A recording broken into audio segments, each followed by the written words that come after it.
guys, welcome back to my channel, and in today's video we're going to be talking about the most important shot in tennis, and in particular we're going to be talking about one of the most challenging skills of the tennis serve, which is the ball toss. Now I'm sure a lot of you guys struggle with your ball toss, and you're not alone in that fact, because most recreational players and even some intermediate and advanced players do struggle with their ball toss, and it takes a lot of time and dedication practicing the right things in order for it to improve over time. So in today's video I'm going to break down key aspects of the ball toss, the key points in each step, and hopefully this video will help you to improve your ball toss and improve the way that you serve in general. So let's get into it. So the first thing to consider about your ball toss is how you hold the ball. So what we generally want to think about when we're holding the ball is we want to be holding the ball within our fingertips. We don't want the ball to be exactly in our fingertips like this. We want them to be in our fingers, but nice and light and gentle. We definitely don't want it in the palm of our hand, because this will send the ball backwards over our head. So somewhere in your fingers, resting in your fingers like this, with your thumb also on the ball, is a good way to hold the ball here. So moving on from how we hold the ball, next is our arm structure. So how our arm should be, whether it should be bent or straight when we toss the ball up.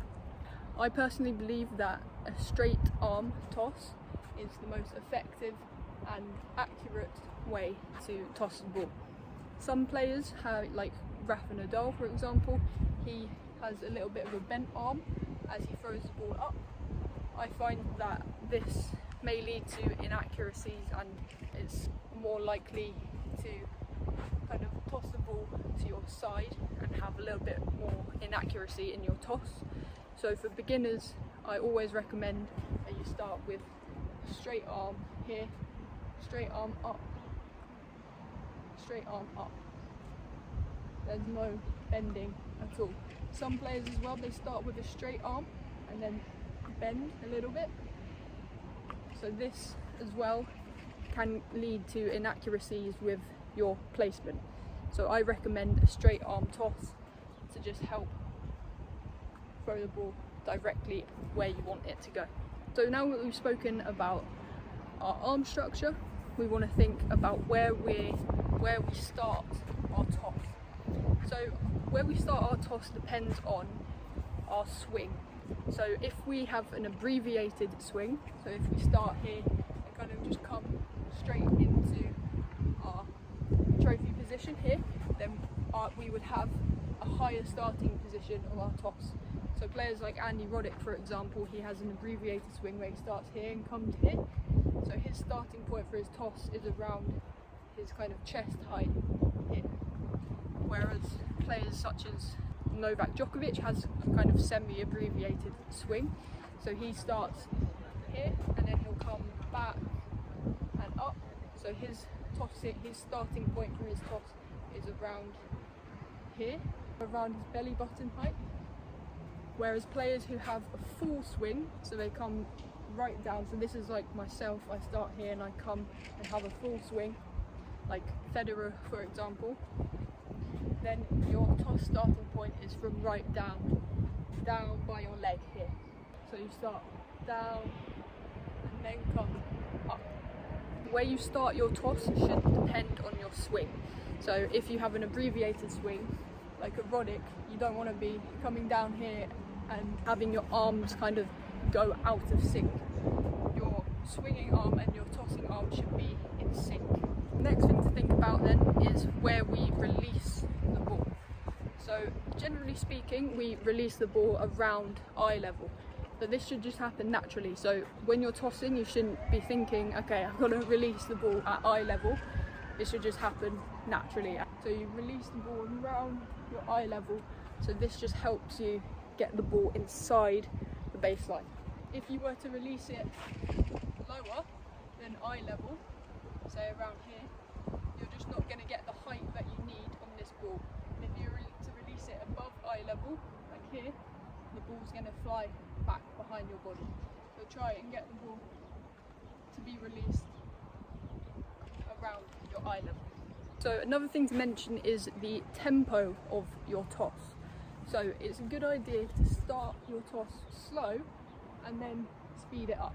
If you start off slow, this will help guide the direction of your toss. If you rush it too quickly, the ball will be sent way too high up and you're never going to have the right timing on your service motion.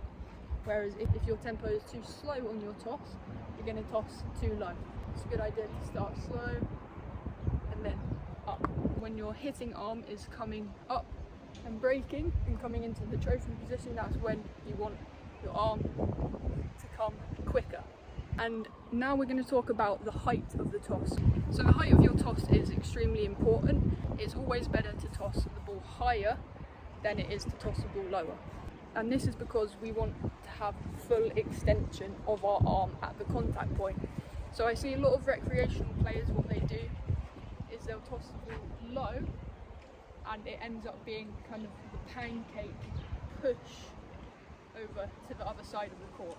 So when you throw the ball too low, you can't extend this arm fully up where you need to in order to make contact up high and hit an effective serve.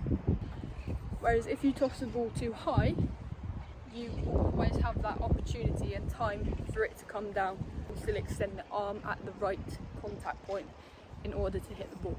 But generally speaking, we want to toss the ball a couple of inches higher than where my racket is extended when I'm just standing here in my serve position. So extend your racket up fully, and then from there we want to be tossing a couple of inches higher from this position here.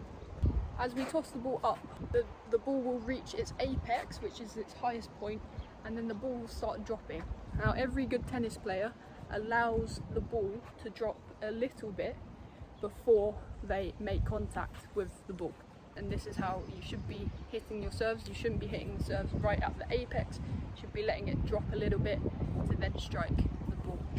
So in terms of where we toss for the different serves, tossing in the same place every time is a good idea in order to disguise the ball and also just for you to get into your natural rhythm and to keep repping out those ball tosses in the same position. When you get to become a more advanced player, that's when you can start changing the direction of your toss. If you want to have a kick serve a little bit more over your head, slice a little bit more out to this way so you can get the curve on the ball. Many professional players don't even change the direction of their toss because they don't want to give away to their opponent which serve they're hitting. So in general, it's a good idea to stick with the same ball toss for every serve and then use your racket to make the changes to your serve. So this video was a quick run through of the ball toss and the key aspects of the ball toss. I hope you guys can take away some really important information here, and I hope that you can get out and practice these tips that I've given you. If you think this video is helpful and you liked it, then please hit the like button and subscribe to my channel for more videos like this to come in the future.